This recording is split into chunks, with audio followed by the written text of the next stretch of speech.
তবে স্যার এই আপনাদের কাছে কিন্তু ১৭ বছর পরে যেই একটি সুষ্ঠু নির্বাচনের সুযোগ পাইছি, আমানত দিলাম, এই আমানতের খেয়ানত করবেন না আপনারা স্যার, এটি আপনাদের প্রতি আমাদের আহ্বান। প্রার্থীরা কি লাইন প্রার্থীরা কি লাইন পরিদর্শন করতে পারবে না?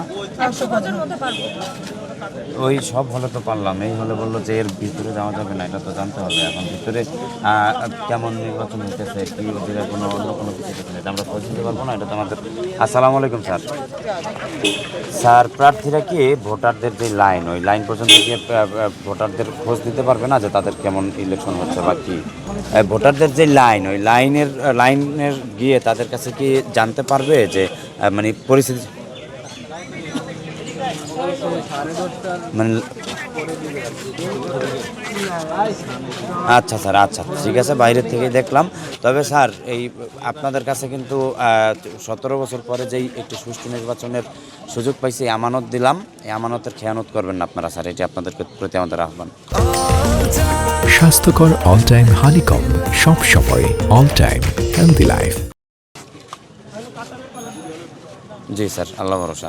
আসসালামু আলাইকুম। না, তারা জানালেন যে ১০০ গজের ভিতরে আসলে যেতে পারবেন না, যদি এরকম নিয়ম থাকে। আমি তো বললাম আমি তাদের এই আচরণবিধি নিয়মের প্রতি আমি অবশ্যই আস্থাশীল এবং সম্মান জানাই। এখনও পর্যন্ত একটি কেন্দ্রে অভিযোগ পেয়েছি যে আমাদের পোলিং এজেন্টদের ভোটার তালিকা বা ছবিযুক্ত যে ভোটার তালিকা সেটি দেখতে দেওয়া হচ্ছে না। তো এক্ষেত্রে জাল ভোটের একটি সুযোগ থেকে যায়, এইটাই আমরা কমিশনকে জানিয়েছি, তারা এটি বললো যে আমরা এখনই সমাধান করে দিচ্ছি।